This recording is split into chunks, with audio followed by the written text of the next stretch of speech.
Today, first ever autocross. Welcome to the Never Ending Weekend. I've been wanting to try autocross for a while, and a friend asked me out, so I took the opportunity. What first struck me was how many different cars there were. Here's a 73 MGB, beautiful car, all set up for autocross. A 71 Datsun 240Z, a rare Toyota 11 GT Apex, and so many other cars. I have no idea what this is, but there's rumors that there's a Miata in there somewhere. And the local university engineering team was there doing shakedown tests on all their Formula hybrid and electric racers. Some interesting license plates, a beautiful classic S2000, and this 94 Impala SS. It had the detuned V8 LT1 from the Corvette, sport tuned suspension, limited slip, and it looks like this guy put a lot of work into it on top of that.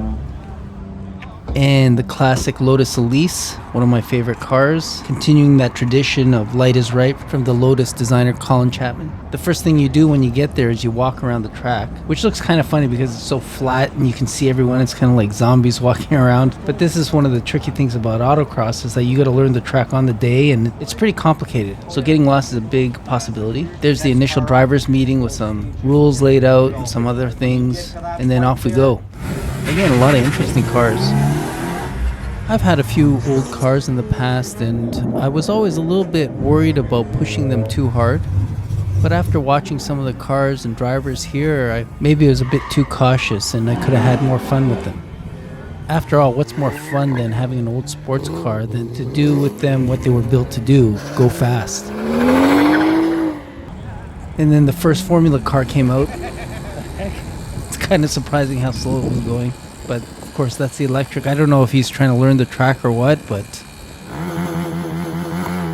you throw some gas in there. The hybrid one was a little bit more fun to watch, and they're just shakedown testing. They're going to compete internationally with these things. So again, came down with some friends, watched them do their runs.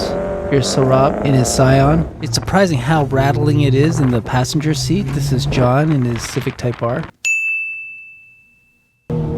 And this is Tavis, who's the one who asked me out in the first place. So how long have you been autocrossing? I've been autocrossing, it's my third event this season. The last one I did, it was like 10 years ago. I did like 5 or 6 back then.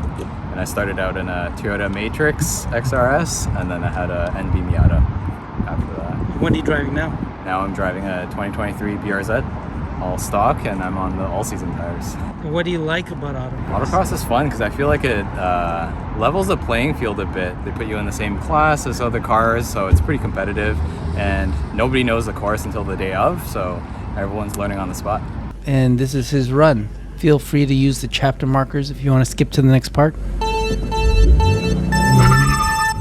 I guess maybe when you're driving, because you're expecting the turns, you feel a lot more smoother, but being in the passenger seat, I was being thrown around like crazy. And it's amazing how quickly you learn the track, but at the same time, it's pretty easy to get lost.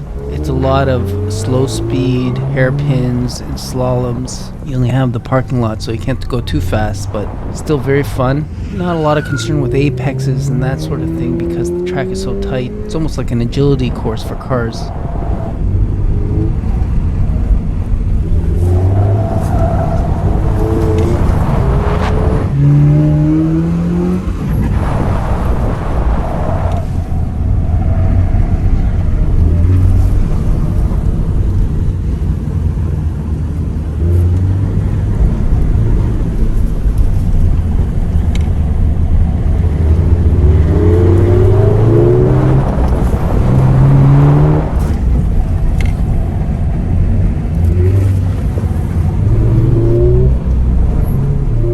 A lot of the people you meet here are really into this and are basically car guys. They do a lot of mods and performance enhancements on their cars, and really interesting bunch of people to talk to. So you were saying this used to be what? Your daily? So this was a daily driver. I used it as a delivery vehicle for about 3 years.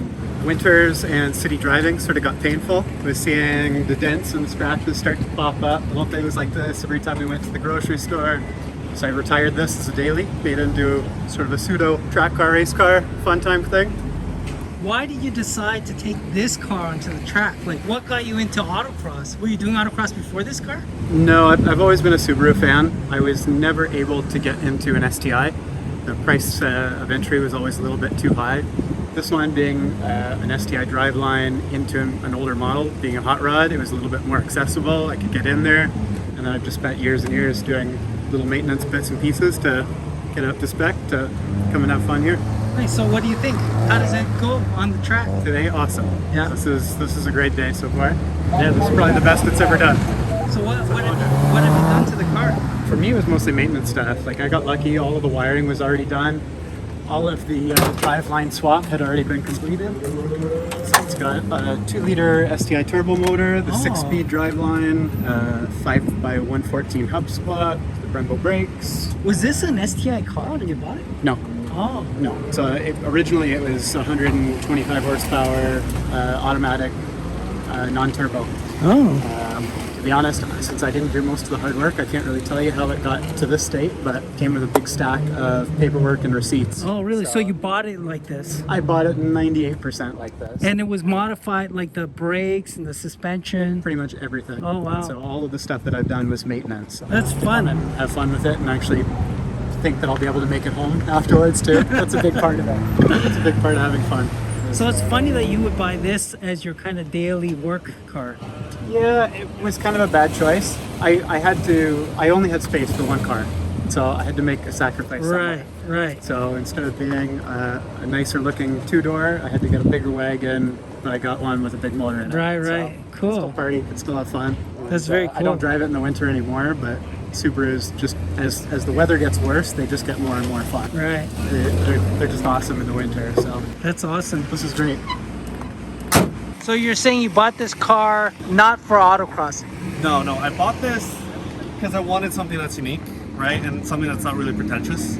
Like I was looking at Corvettes, I was looking at Mustangs, I was looking at GTIs and stuff, but they're all, kind of have like, oh, how much horsepower does yours have? And like, let's do drag races and stuff like that. Nobody's gonna want to drag race a Miata, right? So, yeah, I bought this like 7-8 years ago. Was it your main driver that you always planned to have No, this? I had a base Volkswagen Golf that was my daily driver, and this was just a summer car. Oh, I see. Yeah. So it's just like a fun thing. Yeah, exactly. What year is it? 99. 99. Yeah. And what did you do anything to it? I just did coilovers, and that's pretty much it. Oh, yeah? Just regular maintenance. Yeah. A couple events ago, I got brand new tires, and those have been a huge help, huge boost in like just performance all around. And when did you start doing autocross? This year. What would you do with this car before autocross? Just cruise around, drive it, enjoy it. I mean, put the top down, listen to music, and just drive around. Right. Yeah. It's funny because I've had a few like fun cars too, Yeah. and it never even occurred to me to bring them to autocross. Yeah. And now that I don't have them, I'm like, oh man, I Yeah, could have yeah. brought them to autocross. Yeah. So now you love it. Yeah, it's honestly, it's a blast. It's a great way to honestly test the car. I'm just gaining confidence with the car and just knowing where the limits are. I'll see you out there. So here I am getting ready for one of my runs. So we all get turns going on the track. You get about 5 runs for the day, and you also have to take a turn marshalling as well. And each run you get better and better at remembering the track. So naturally you just get faster and faster times. But to be honest, there were so many turns to look at, I was a bit overwhelmed. But luckily the infamous long second gear of the 718 Cayman came to my rescue, and once I got out of first, I pretty much stayed in second the whole time. These are the 2 cones that I missed every run. The thing is, with autocross, there's no one really to tell you what you did wrong, so you gotta figure it out yourself, but I got DQ'd every run, which was disappointing because they don't get an official time, but next time.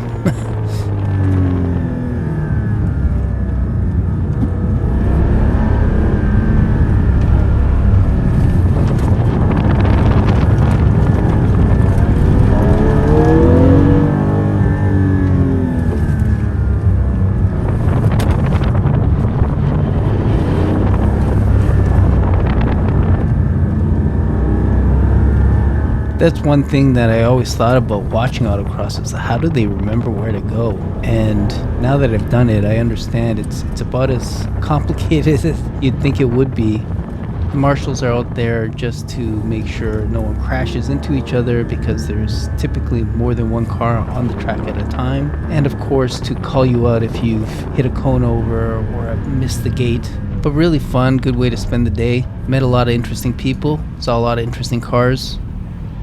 We had the closing remarks and a little presentation on the best times. And that's a wrap.